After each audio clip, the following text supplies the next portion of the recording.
Good morning po muli sa inyong lahat at patuloy po tayo sa pakikinig ng salita ng Diyos from the topic, Born for a New Beginning. We are born. Lahat po tayo ay kailangan ma-born for bagong klase ng buhay po. Mahirap po kasi mabuhay sa sarili lang natin. So kahapon po tayo ay nakapag-aral ng salita ng Diyos na ang ating pong bagong tatahakin ay patungkol po sa salita ng Diyos na kung saan binigyan niya tayo ng regalo ng bagong buhay. At pangalawa po, itong bagong buhay na ito ay galing sa Diyos. Hindi po ito galing sa ating sariling kakayahan. At ito po ay isang regalo ng Panginoon para tayo ay magkaroon ng transformation. Kasi po dahil tayo ay nagkaroon po ng kasalanan at minana po natin to sa ating mga ninuno na unang mga tao po sa mundong ito na kung saan tayo po ay nagkaroon ng tinatawag nating inheritance sin. At doon po ay nagmumultiply po yan. At kahit di po natin naisin na magkasala tayo, ito po ay nagiging action na po talaga natin because of our nature, a simple nature po natin yan. That's why we need to be reborn. Reborn in the spirit, reborn sa ating pananaw, reborn sa ating mindset, reborn sa ating kaluluwa. Lahat po yan kailangan magbago from glory to glory into Christ-likeness. So ito po yung tinatawag nating born for a new beginning. Ito pong araw na to, pangatlo po ay babanggitin po natin ang pangatlong points po. This new life is by faith. Sabi nga po natin kahapon, hindi po gawa ng relihiyon, filosofiya o ideology ang ating pong pagbabago.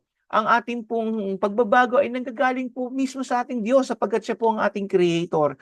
At sa pamamagitan po ng creator na yan, ang gospel mo na binibigkas ng Panginoon, doon po tayo magkakaroon ng pagbabagong buhay. Alam niyo po ba na ang ginawa ang mundo ay hindi po ito pinagsama-sama mga specimens po, no? Ginawa ang mundo sa salita lamang ng Diyos. Kaya ang salita ng Diyos ay very powerful. Kaya kahit po itong mundo natin, ginawa niya, gayon din ang tao, ginawa niya sa pamamagitan lamang ng paghubog. Tayo lang po ang hinubog ng Panginoon doon po sa alikabok. At para magkaroon tayo ng form into Christ, into God's likeness po. At ang nangyari nga po dyan, the rest is from the Word of God lamang. So ang ginawa ng Panginoon po doon, hiningahan niya tayo at nagkaroon tayo ng bagong buhay. So itong new life na to, para magkaroon tayo ng talagang total na transformation, kailangan po natin ng salita ng Diyos. That's why we have 2 ears. Ang sabi po ng Biblia, ang pananampalataya po natin ay nanggagaling sa pakikinig at pakikinig ng salita ng Diyos. So we are not only saved, be saved, kailangan natin lumago sa ating faith. So the whole Christian life is lived by faith. So Christianity, ang tagasunod ng ating Panginoong Hesus, tayo daw po ay mabubuhay sa salita ng Diyos sa pananampalataya. So faith means total dependence on God. In Galatians 2:20, sabi dito, kaya hindi na ako nabubuhay ngayon kung hindi si Kristo na ang nabubuhay sa akin. Ulitin ko po, sa Galatians 2:20, nabanggit po dyan, hindi na ako ang nabubuhay ngayon kung hindi si Kristo na ang nabubuhay sa akin. So, pag kayo daw po ay nagkaroon ng transformation at si Kristo na nga po ang inyong Panginoon tagapagligtas, magkakaroon tayo ng dependence sa Lord at hindi na po yung old self natin. Ito pong old self kasi natin, ito po yung makasalanang bahagi ng ating katawan. At pag tayo daw po ay nagkaroon ng Panginoong Hesukristo, binabago tayo unti-unti. Kaya nga po sabi dito ni Pablo sa Galatians 2, hindi na ako yung nabubuhay, kung hindi si Kristo na ang nabubuhay sa akin. At ang sabi pa dyan, at ang buhay ko ngayon sa katawan ay ikinabubuhay ko sa pamamagitan ng pananampalataya sa anak ng Diyos na nagmahal sa akin at naghandog ng kanyang sarili para sa akin. Di ba napakaganda po, no? So binigay ng Panginoon ang kanyang bugtong ng anak na si Jesus para sa atin. So sino man po ang tumanggap sa Panginoon, aliwala sa Kanya, magkakaroon ng buhay. So yan po yung pangatlo. Our new life is by faith. Sino po ba yung faith? Sino po ba yung word ng Lord na yan? The living word of God is Jesus Christ. John 1:1 po yan. So number 4 po, the power of the gospel. Power of the gospel. Ano po ba to? Ito po yung kapangyarihan ng salita ng Diyos. Romans 16:25. Purihin ng Diyos na makapagpapalakas sa inyo sa pamamagitan ng magandang balita. So lahat daw po ng salita ng Diyos ay nagpapalakas sa atin. Purihin ang Diyos na nagpapalakas sa inyo sa pamamagitan ng magandang balita. So that's why na-create ang vlog na ito, nitong daily vlogging nito, in order for us to be ma-encourage sa pamamagitan po ng salita ng Diyos. Marami po kasing paraan para magkaroon tayo ng motivation. Pero alam niyo po yung temporal motivation po ang tawag natin po dyan, na kung saan itong mga paraan na ito, mga small things na yan po ay panandalian lamang. Hindi kagaya pag ang salita ng Diyos ay nanatili sa atin, we will be motivated, we will be encouraged, we will be on fire at talagang magkakaroon tayo ng laging pag-asa sa ating buhay. So magandang balita tungkol kay Jesucristo na ipinapangaral. So yan po sinabi ng Romans 16:25. So the gospel is the good news for God's saving power. Ulitin po natin. The gospel is the good news of God's saving power. So, but the gospel does more than just introduce us to be Christian life. Hindi lang daw po ang gospel para mag-introduce sa atin ng Christian life, it also establishes us in the Christian life. Hindi lang parang introductory ang gospel. Kaya po marami nagkakamali po na pag nakarinig ka ng salita ng Diyos, Christian ka na, born again ka na, may pananampalataya ka na kay Kristo, ang nangyari po, hindi na nagpatuloy. Wrong po yun. Yan po ay po yan. Bakit po? Kailangan na-establish po ang inyong Christian life sapagkat para po kayong isinilang sa mundong ito na hindi po kayo nagkaroon ng opportunity na lumaki.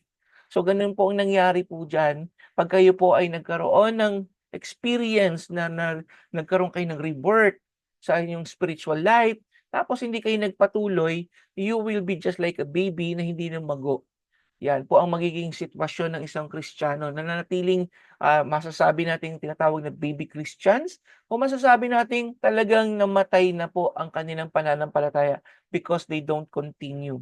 So hindi lamang po tayo ini-introduce sa Christian life, ito daw po ay ini-establish, gina-ground tayo sa ating buhay pananampalataya, itong salita ng Diyos. Kaya importante sa ating mga Kristiyano po, we are grounded po. Kailangan natin ng salita ng Diyos daily. Di ba sabi nga po, man shall not live by bread alone, but by every word that comes from the mouth of God. So salita ng Diyos po ang importante sa ating mga mananampalataya. So the gospel describe a Christian life that is from the start to finish, from God and by faith. So diyan po nadi-describe ang mga tunay na Kristiyano.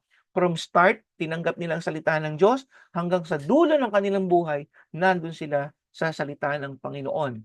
Hebrews 12:2 sabi dito, kay Jesus nakasalalay ang ating pananampalataya mula simula hanggang katapusan. Yan po ang binanggit, from start to end ng ating pumbuhay. Kay Jesucristo sa ating pananampalataya sa Kanya because He is the living Word of God, kaya kailangan natin itong lamnamin, kailangan natin angkinin talaga ang salita, ang Panginoong Hesus sa ating buhay. So to know in reality the power of God in the new life, we must first understand and experience the power of the gospel. Dito po natin magkakaroon po ng genuine encounter with Jesus Christ because He is God, the living Word of God. So without this genuine encounter nito na nagkukunwari ka lang labas-pasok sa simbahan, sa local church mo, kapatid, hindi po yan ang pinakasolusyon. Kaya ang kailangan po natin ay magkaroon tayo ng desire na katagpuin tayo ng Panginoon. So yun po yung importante po dyan. So the cross of Christ was complete. Once for all, never to be repeated work of salvation. There is nothing we can do to add to the work of the cross. So tinapos na ng Panginoong Hesus ang lahat doon sa krus ng Kalbaryo. Once lang po yun. Hindi na pwedeng paulit-ulit. Kaya po kailangan lumapit tayo doon sa paanan ng Panginoon at tayo nga raw po mabuhay kay Jesucristo. So the cross of Christ was complete. Tapos na. Kaya nga sabi ng Panginoon sa mga huling salita niya, it is finished. So ano po yun? Tinapos ng Panginoon yung pong work ng kaaway sa atin, yung pong death, yung pong pagpunta sa kadagat-dagatang apoy. Tinapos po ng Panginoon. Anyone who believes on the Lord and receive Him will have eternal life. Yan. So the cross dealt with your sins once and for all po. For Christ died for sins once and for all to bring you to God. 1 Peter 3:18 po yan. So ulitin mo natin, for Christ died for sins once for all to bring you to God. So ginawa na ng Panginoon lahat para sa atin, para tayo makalapit sa Panginoon. Ang tanong, kapatid, Lumalapit ka ba sa Lord? Kung hindi pa, this is the opportunity. Ine-encourage kita, lumapit ka kay Lord. Ano man ang maganda man ang sitwasyon ng buhay mo ngayon, hindi man maganda ang sitwasyon ng buhay mo ngayon, may pag-asa. Lumapit ka sa Lord. Mas maganda, 'di ba? Maganda na nga sitwasyon ng buhay mo ngayon, lumapit pa kay Lord, ay grabe. Kapatid, talaga namang mararamdaman mo pa ang pagpapala ng Panginoon at biyaya niya. Ngayon, kung may pinagdadaanan ka namang kapatid, lumapit ka pa rin sa Panginoon sapagkat ang Diyos ay hindi natutulog. So sabi dito sa Romans 6:6, "For we know that our old self was crucified with Him so that we should no longer be slave to sins." So pag tayo nagkaroon ng true encounter ko sa ating Panginoon, nandoon pinako ng ating lumang pagkatao, yung ating makasalanang pagkatao doon sa krus ng Kalbaryo. At mangyayari nga po yan in 2 Corinthians 5:17, we are new in Christ. The old has gone and the new has come. Hallelujah! And we are set free because of that. At pinalaya na tayo ng Panginoon. Makita mo, hindi ka na ginaganahan gumawa ng mga masasamang bagay, yung mga bisyo na hindi maganda. Ikaw ay tatabangan. Kaya yan po ang tunay na kapangyarihan ng salita ng Diyos. Ang tunay na kapangyarihan ng Panginoong Hesus sa isang tao. Hallelujah. Kaya kapatid, ang challenge ko sa'yo, tanggapin mo ang Panginoon. Maaaring tinanggap mo siya noon, pero hindi nagbabagong buhay mo. This is the time for you na magkaroon ka talaga ng true encounter sa ating Panginoong Hesus. Manalangin po tayo. Panginoon, salamat po sa inyong biyaya at pagpapala. Salamat po sa inyong pinahayag sa umagang ito. Tunay nga binubuksan ko ang aking puso sa iyo. Ikaw ang nakakakilala sa aking Panginoon. Wala po akong may tatago sa iyo. Kahit ano man ang pagtatago ko sa ibang tao, ngunit ikaw, nakikita mo po ako. Kaya Lord, binubuksan ko ngayon ang aking puso. Inaanyayahan kitang pumasok sa buhay ko at humihingi ako ng tawad, Panginoon, sa pagkakaroon ko po ng pride, sa pagkakaroon ko po, Lord God, ng mga bagay na hindi ka nais-nais sa inyong harapan. Sa oras na ito, hugasan po ninyo ako at linisin ng inyong kapangyarihan. Magkaroon po ako ng bagong buhay kay Kristo Jesus. Ipanganak niyo po ako muli, Panginoon. Mabuhay po ako sa Espiritu. Ipako niyo po ang aking lumang pagkatao. At tunay nga si Jesus lamang ang mabuhay po sa akin, O God. Salamat po sa transformation na ito. Hayaan niyo po ako'y magkaroon ng lalim sa inyong salita at makilala ko pa ang Panginoong Hesus sa buhay ko. Salamat po muli sa lahat ng ito. Pagpalain po ninyo ang bawat isa sa pangalan ng Panginoong Hesus.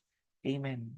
God bless you all, and I pray that everyone who listens this word ay tunay nga magkaroon kayo ng genuine encounter sa ating Panginoong Hesus. Then your life will never be the same again.